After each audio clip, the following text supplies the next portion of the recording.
قرآن مجید نے ہمیں مخاطبت کرتے ہوئے ارشاد فرمایا وَكَذَلِكَ جَعَلْنَاكُمْ أُمَّةً وَسَطًا، کہ ہم نے آپ کو امت وسط بنایا۔ تو دو چیزیں یہاں بیان فرمائی گئی، ایک تو ہمارا نام، ہمارا تعارف، ہماری پہچان امت کے ذریعے سے کی گئی ہے کہ تم امت ہو، اور یہ وہ امت ہے جو میرے حضور نے جوڑی ہے۔ تنکا تنکا کر کے یہ گھونسلہ بنا، کوئی روم سے آیا، کوئی حبشے سے آیا، کوئی فارس سے آیا، کوئی مکے کا باسی تھا، کوئی مدینے کا رہائشی تھا، کوئی یمن سے سفر کرتا ہوا آن پہنچا، اور یہ ایک امت بنی۔ میرے حضور نے امت بنائی تھی، فرقے ہم نے بنائے ہیں، امت کو ٹکڑوں میں ہم نے بانٹا ہے۔ استاد ابراہیم ذوق نے کہا تھا، ہفتادو دو فریق حسد کے عدد سے ہے، اپنا یہ طریق کے باہر عدد سے ہے۔ حسد کے عدد نکالو تو 72 بنتے ہیں۔ تو کہا کہ یہ حسد کا نتیجہ ہے کہ امت فرقہ فرقہ ہو گئی اور ٹکڑوں میں بٹ گئی۔ مجھے بتاؤ، جس نے امت جوڑی تھی اس کے قلب اطہر پہ کیا گزرتی ہوگی؟ گھر میں دو بیٹے آپس میں بولتے نہ ہوں تو باپ کے حلق سے نیچے لقمہ نہیں اترتا۔ جس کی امت فرقوں میں بٹ گئی، طائف کے بازاروں میں، مکے کی گلیوں میں،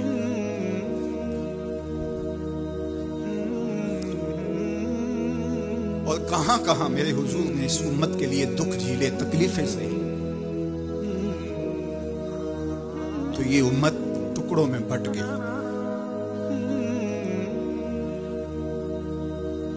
حضور سے ہمیں معافی مانگنا ہوگی،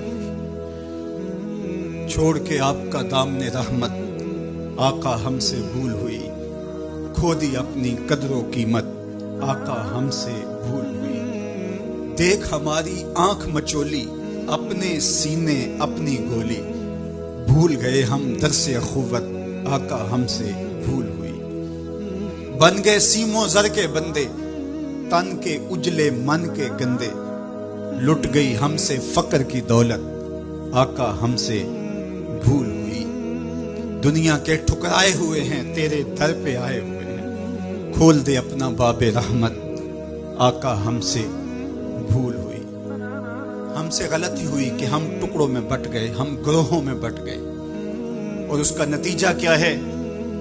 آج پوری امت زخم زخم ہے، پوری امت لہو لہو ہے۔ کہا تمہاری ہوا اکھڑ جائے گی اگر تم نے حبل اللہ کو چھوڑ دیا، اللہ کی رسی کو چھوڑ دیا، تم نے رسول کے دامن کو ترک کر دیا، تم گروہی تقسیمات پہ یقین رکھنے لگے، تم نے 1.5 اینٹ کی مسجد کھڑی کر لی، تم تقسیم در تقسیم کے عمل سے گزرتے رہے، تم امت سے فرقہ، فرقوں سے جماعتیں، جماعتوں سے لابیاں، اور لڑکتے لڑکتے تم ٹکڑے ٹکڑے ہو گئے، تم کرچی کرچی ہو گئے، تو پھر تمہاری ہوا اکھڑ جائے گی، دنیا میں تمہاری کوئی عزت نہیں رہے گی۔ آج حضور کے قلب اطہر پہ کیا گزرتی ہوگی جب شام کی بچیوں کے منہ پہ تماچے مارے جاتے ہیں، جب بغداد میں حضور کی امت خانمہ برباد نظر آتی ہے، جب برما میں آری لے کر کے اعضاء کاٹ دیے جاتے ہیں، جب دشت لیلہ سے لے کے کندھار تک اور غزہ سے لے کے کشمیر تک لاشیں ہی لاشیں بکھری ہوئی نظر آتی ہیں، بستی بستی، کریا کریا، صحرا صحرا خون، بستی بستی، کریا کریا، صحرا صحرا خون، امت والے، امت کا ہے کتنا سستا خون، امت والے امت کا ہے کتنا سستا خون. شام، قدس، کشمیر اور برما، کس کس کا احوال کہوں. شام، قدس، کشمیر اور برما، کس کس کا احوال کہوں. ہر سو زخمی، ہر سو لاشیں، ہر سو بہتا خون. امت والے، امت کا ہے کتنا سستا خون. امت والے، امت کا ہے کتنا سستا خون. آج امت لہو لہو ہے. اس پوری کائنات میں 1 انچ بھی جگہ ایسی نہیں ہے جہاں آتش و آہن برستا ہو اور وہ کفار کی سرزمین ہو. جہاں بھی خون بہتا ہے وہ بستی مسلمانوں کی ہے. جہاں لاشیں گرتے ہیں وہ گھر مسلمانوں کا ہے. جہاں عصمتیں لٹتی ہیں وہ خطہ مسلمانوں کا ہے. یہ ہمارے گناہوں کی سزا ہے جو ہم کاٹنے پہ مجبور ہیں. اور جب تک ہم امت نہیں بنتے تب تک رسوائیاں ہمارا مقدر ہوں گی اور ذلت ہمارا مقسوم ہے جب تک ہم ان کے دامن سے نہیں جڑ جاتے. قوت عشق سے جب دہر میں اجالا نہیں ہوتا تو پستیوں کو بلندیوں سے بدلنے کا کرینہ آپ نہیں سیکھ سکتے. نام محمد کو تھام کر کے، امت کی وحدت کے تصور کو اجاگر کر کے، حضور کا پاکیزہ وجود جو امت کی وحدت کا ضامن ہے اس سے بے لوث محبت کا رشتہ اور الفت کا ربط جب تک مضبوط نہیں ہوتا تب تک ہم ان مشکلات سے کبھی بھی نہیں نکل سکتے. 1000 فلسفے تراش لیں، 1000 منطقیں بگھار لیں، لیکن کوئی نتیجہ نہیں ہوگا.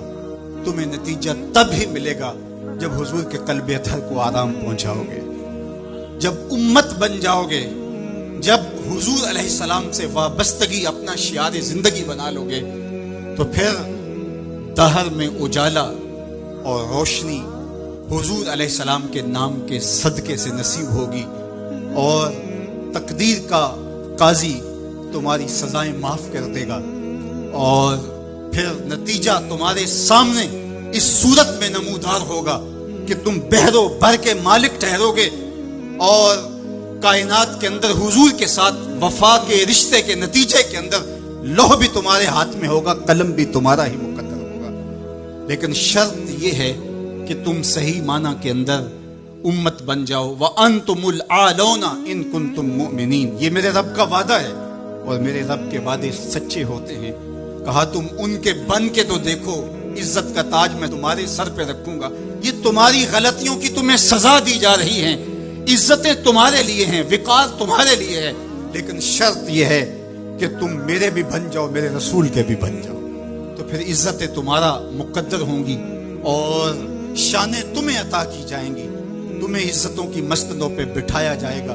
شکوے کی زبان کھلی تو لہجہ تلخ ہوا اور اقبال بولا کہ صفائے دہر سے باطل کو مٹایا ہم نے، نوع انسانی کو غلامی سے چھڑایا ہم نے، تیرے کعبے کو جبینوں سے بسایا ہم نے، تیرے قرآن کو سینوں سے لگایا ہم نے. پھر بھی ہم سے گلا ہے کہ وفادار نہیں.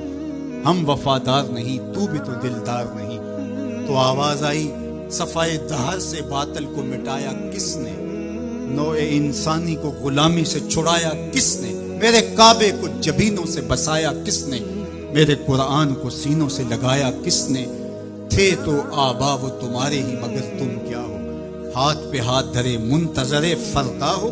ہر کوئی مست مئے ذوق تن آسانی ہے، تم مسلمان ہو یہ انداز مسلمانی ہے. حیدری فقر ہے نئے دولت عثمانی ہے، تم کو اسلاف سے کیا نسبت روحانی ہے. وہ معزز تھے زمانے میں مسلمان ہو کر، تم خار ہوئے تارک قرآن ہو کر. جب تم میرے تھے تو خالد بن ولید کے پاس زہر کی شیشی لے کے پادری آتا ہے تو حضرت خالد بن ولید پکڑ کے خود اس کو پی جاتے ہیں اور وہ منتظر ہوتا ہے کہ تھوڑی دیر کے بعد یہ گریں گے اور موت واقع ہوگی. لیکن معمولی پسینے کے بعد حضرت خالد بن ولید کھڑے ہو کے کہتے ہیں میرے رب نے موت نہ لکھی ہو تو موت نہیں آ سکتی. آؤ رب کا ڈر سینے میں پال لو، زمانہ تم سے ڈرنا سیکھ لے گا. ان کے ہو جاؤ زمانہ تمہارا ہو جائے گا. ان سے وابستگی اختیار کرو پھر زمانہ تمہاری نوکری کرے گا.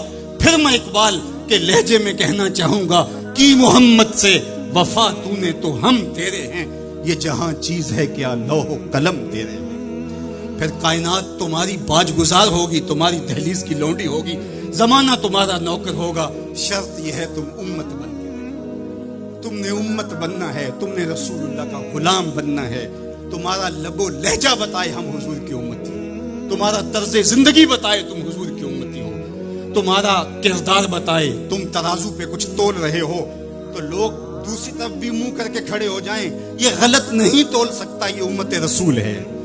تم بول رہے ہو لوگوں کو یقین ہو کہ یہ جھوٹ نہیں بول سکتا, یہ رسول اللہ کا امتی ہے. تمہارا طرز زندگی بتائے میں امت رسول ہوں. تمہاری وحدت, تمہارا زور ہے, تمہاری طاقت ہے, تمہاری توانائی ہے. تو فرمایا وَكَذَلِكَ جَعَلْنَاكُمْ أُمَّةً, ہم نے تو امت بنایا تھا تمہیں, تم ٹکڑے ٹکڑے ہوئے, تم نے اپنے آپ کو بانٹ لیا, تم ایک دوسرے کا گریبان نوچنے لگے, تم ایک دوسرے کے جبے پھاڑنے لگے, تم ایک دوسرے کے لیے نفرتوں کے بیج بونے لگے. تمہاری زبانیں انگارے اگلنے لگی, تم چنگاریاں نکالنے لگے, تم ممبر و محراب کے تقدس کو پامال کرنے لگے, تم خواہشات کے غلام بن گئے, تم آرزوؤں کے نوکر بن گئے, تم اپنے نفس کی غلامی میں آ گئے. تم تو غلام تھے آمنہ کے لال کے, تم نے کب سے نفس کی غلامی اختیار کر لی, تم کب سے خواہش کے نوکر بن گئے, تم کب سے نفس کے بندے بن گئے. پھر تمہیں ذلیل نہ کیا جاتا تو اور تمہارا علاج کیا ہے؟ تقدیر کے قاضی کا یہ فتویٰ ہے ازل سے, ہے جرم ضعیفی کی سزا مرگ مفاجات. یہ تقدیر کا فیصلہ ہے. عبد القادر روحیلے نے جب ملک تیمور کو قید کر کے اس کی آنکھیں نوکے خنجر سے نکالی اور اس کی حرم کی بیٹی اور بہوؤں کو بہنا ناچنے پہ مجبور کیا, لیکن ایک دم نہ جانے اس کو کیا خیال آیا, اس نے سارا اسلحہ اتار کے پھینک دیا اور چارپائی پہ لیٹ کے خراٹے لینے لگا, لیکن وہ بیٹیاں برابر ناچتی رہی. تو عبد القادر روحیلا کھڑا ہوا اور اس نے کہا کہ میں ایک سپاہی ہوں اور اس حالت کے اندر اسلحہ اتار کے خراٹے لینے لگ جانا یہ ایک سپاہی کی شان کے لائق نہیں ہوتا. یہ میرا تکلف تھا, یہ میری بناوٹ تھی. مجھے خیال آ گیا کہ میں نے بہت زیادتی کی ہے اور میں یوں لیٹا. میرا خیال تھا کہ تیمور کی کوئی بیٹی میرے ہی خنجر سے میرا گلا چیر دے گئی, لیکن اس کے باوجود تم برابر ناچتی رہی. حمیت نام تھا جس کا گئی تیمور کے گھر سے.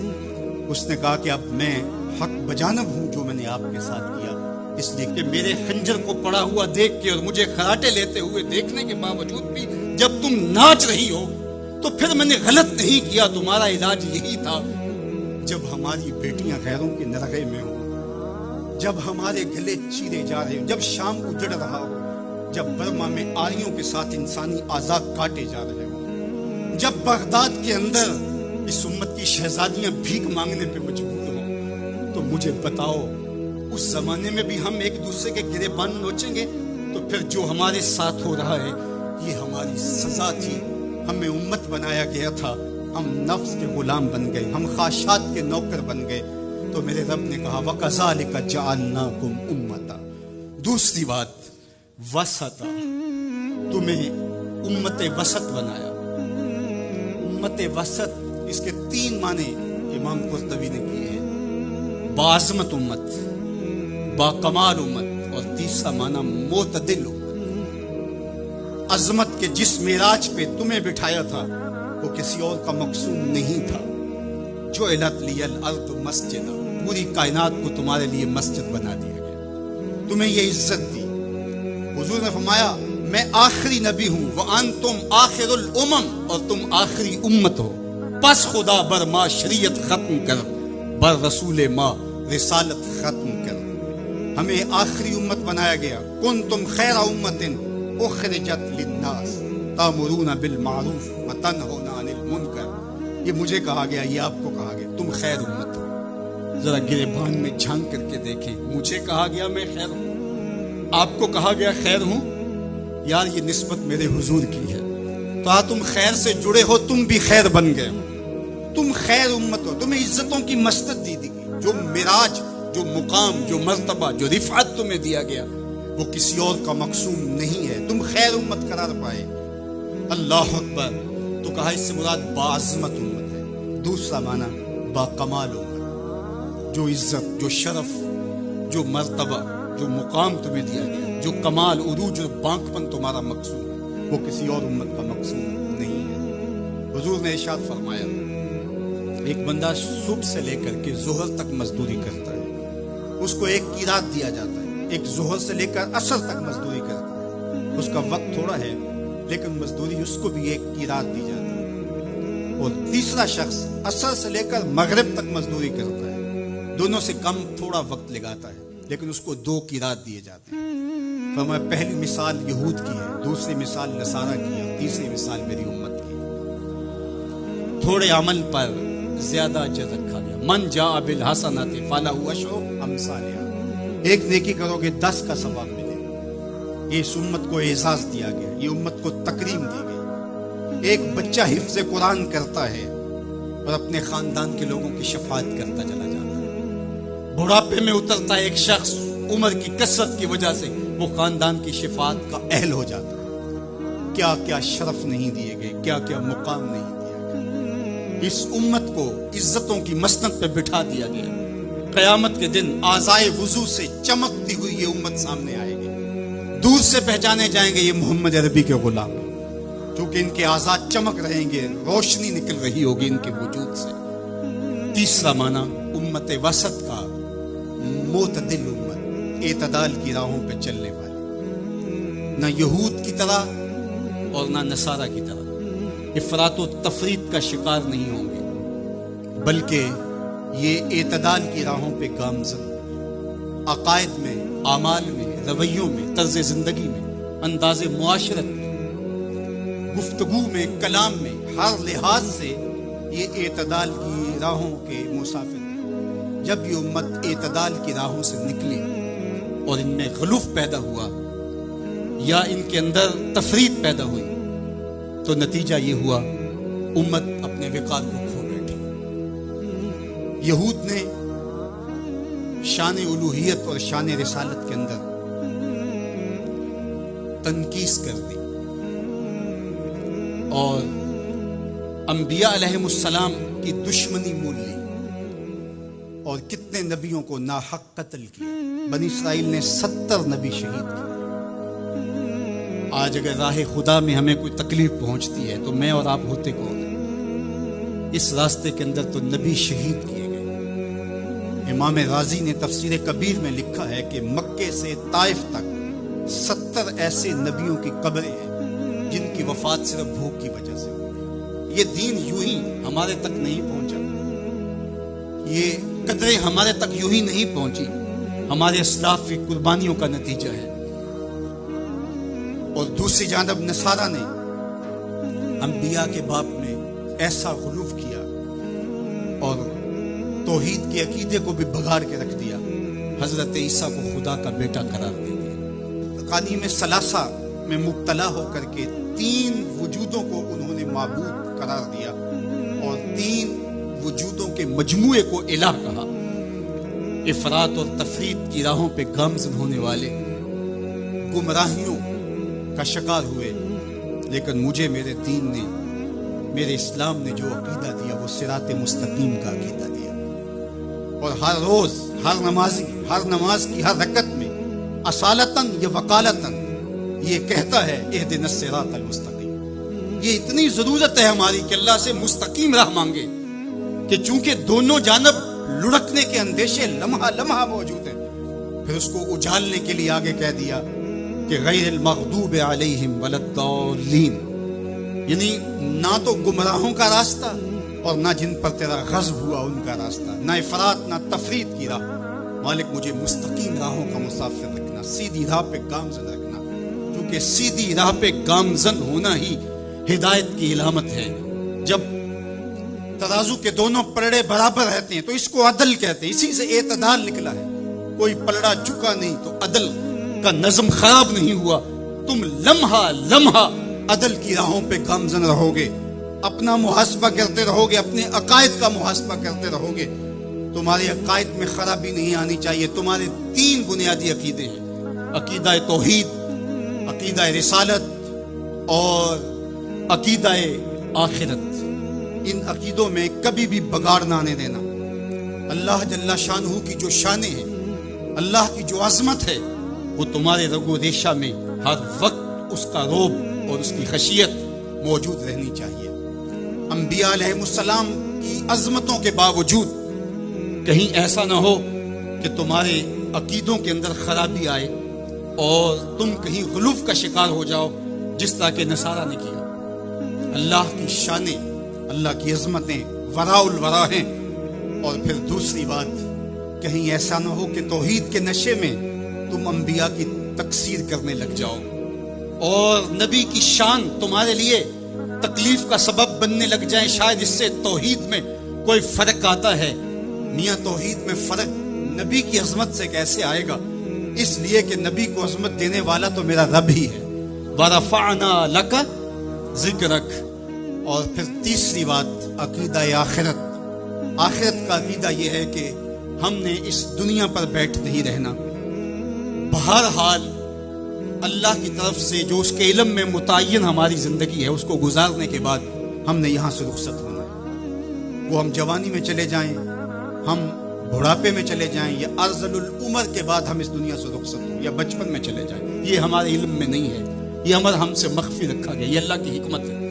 لیکن یہ طے شدہ ہے کہ ہم نے یہاں بیٹھ نہیں رہنا، اور جب یہاں سے جانا ہے تو ایک دوسرا جہاں ہمارے لیے منتظر ہے، اور وہاں ہم نے ایک ایک عمل کا حساب دینا ہے۔ ثم لتسألن یومئذ عن النعیم۔